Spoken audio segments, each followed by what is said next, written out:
Oxigenando Ideias para a Saúde apresenta novo episódio sobre ecossistema da saúde.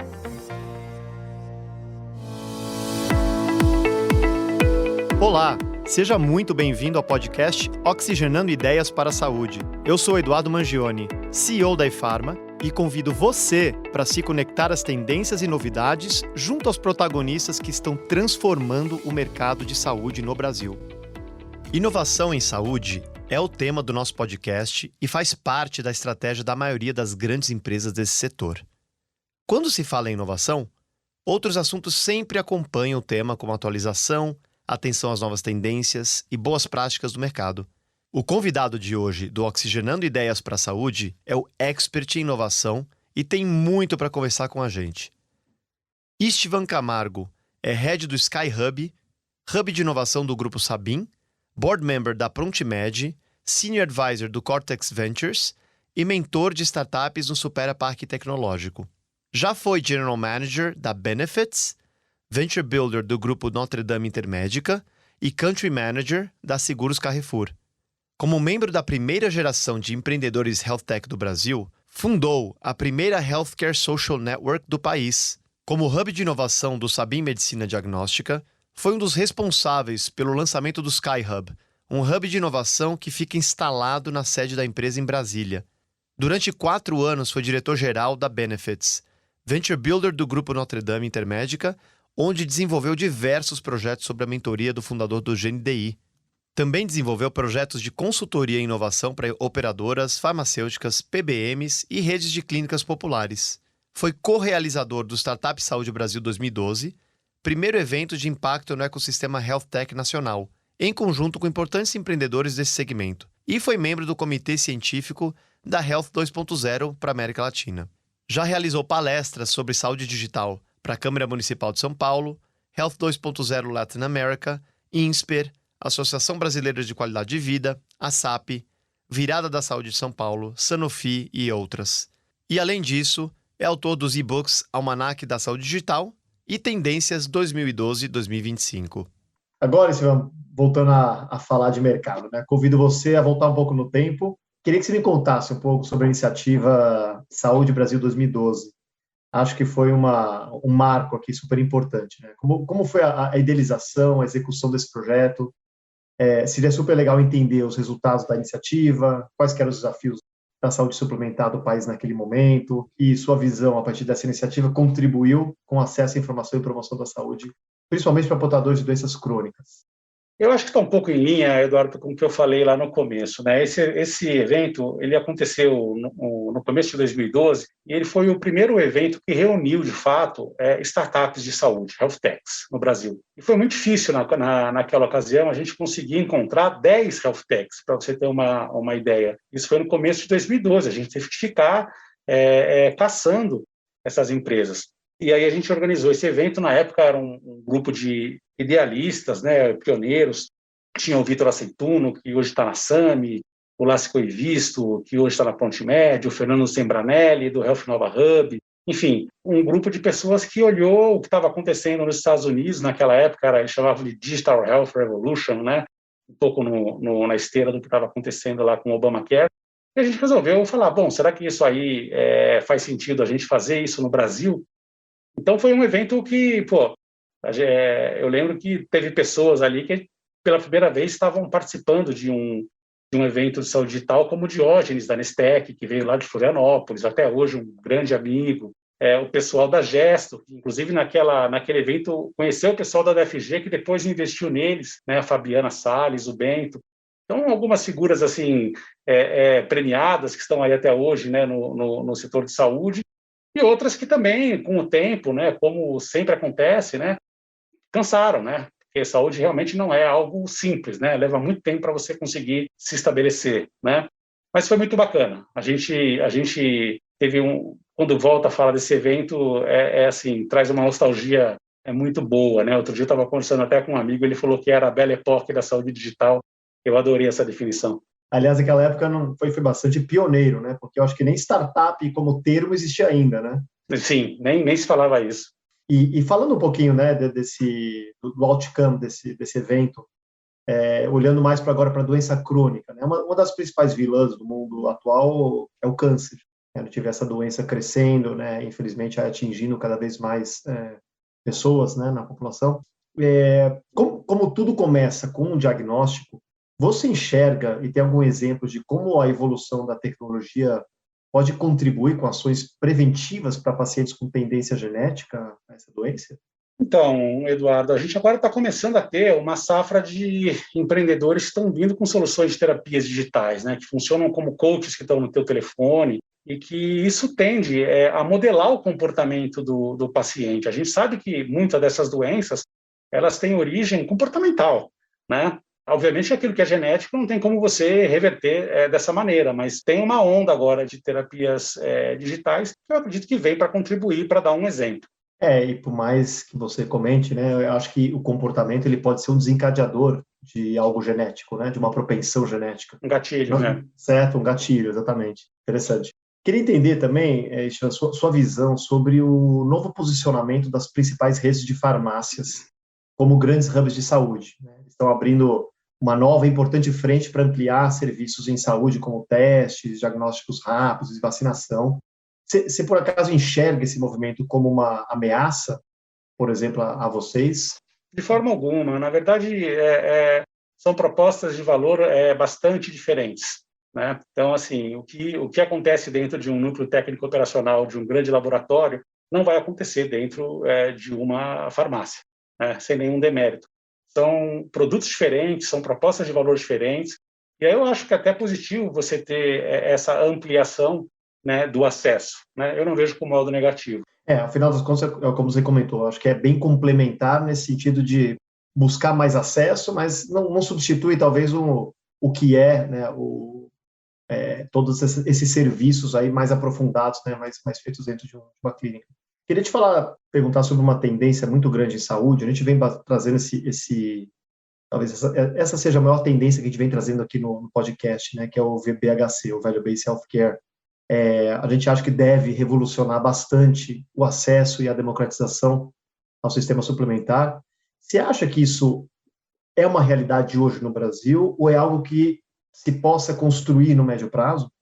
Eu acho que ainda não é uma realidade, tá? Acho que a gente ainda está muito baseado em volume, mas a gente já vê hoje iniciativas pontuais.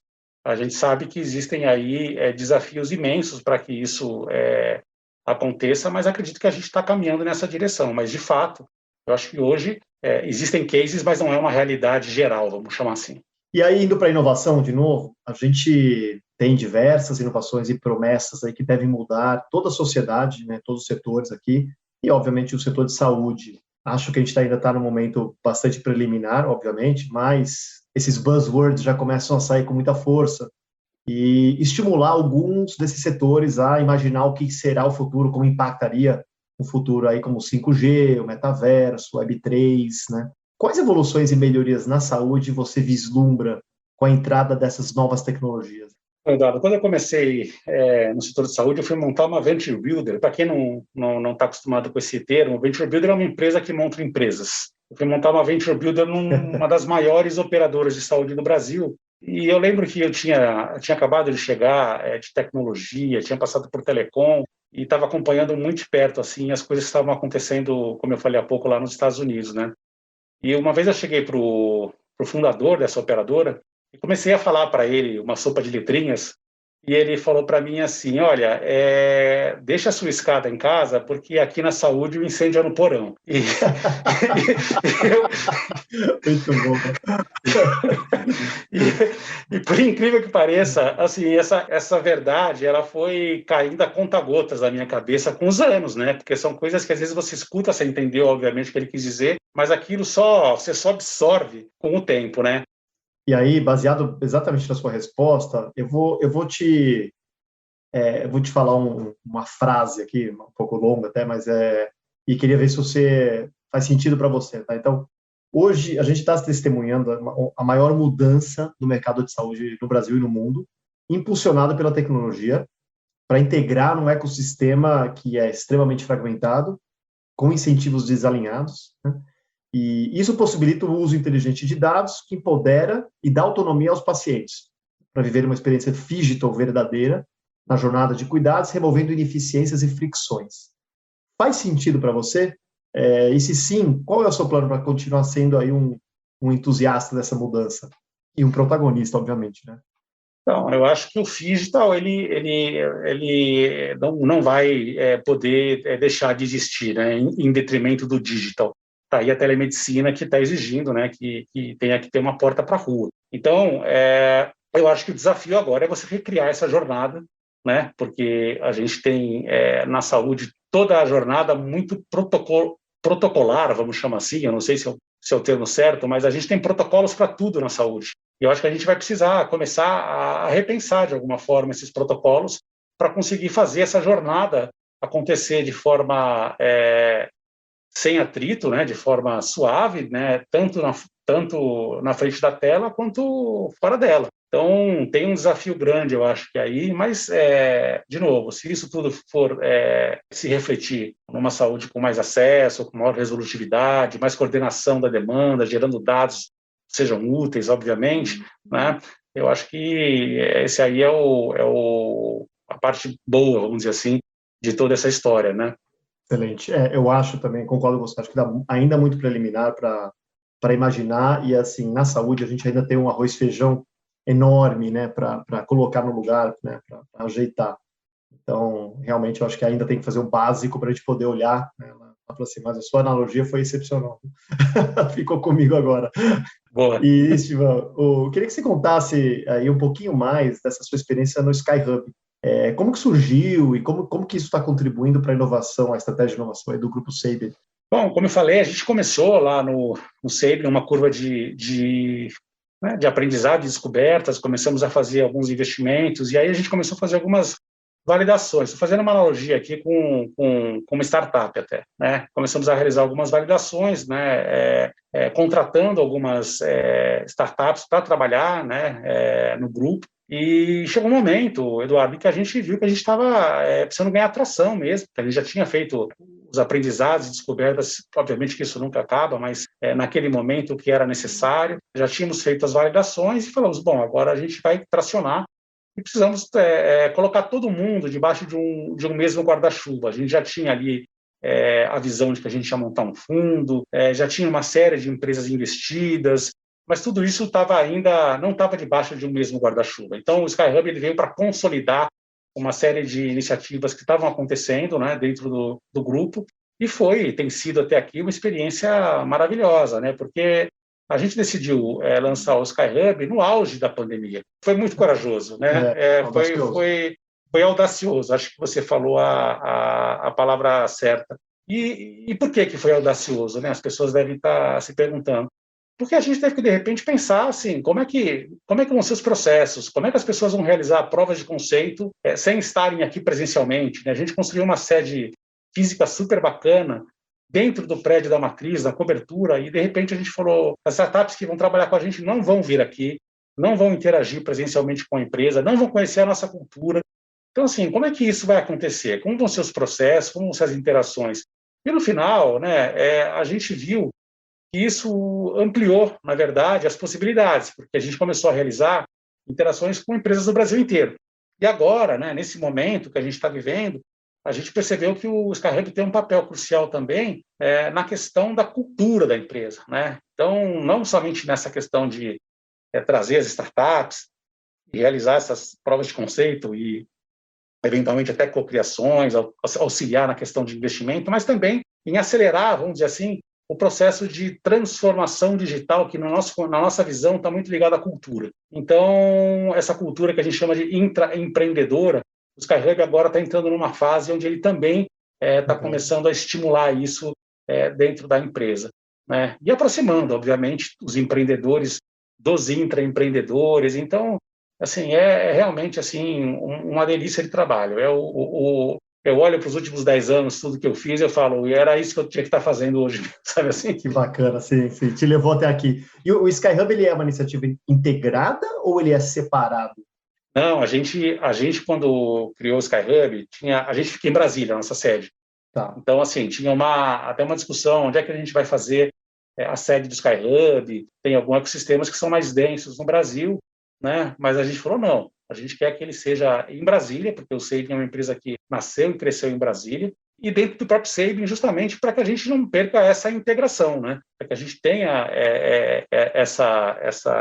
realizar um meetup com empreendedores e chamar os colaboradores, né? Fazer roundtables, porque os dois aprendem, né? Na verdade, tem esse ponto, Eduardo. Muita gente fala assim, não, porque os colaboradores vão aprender com os empreendedores. Não, os empreendedores também aprendem com os colaboradores, porque toda startup quer ser uma empresa grande.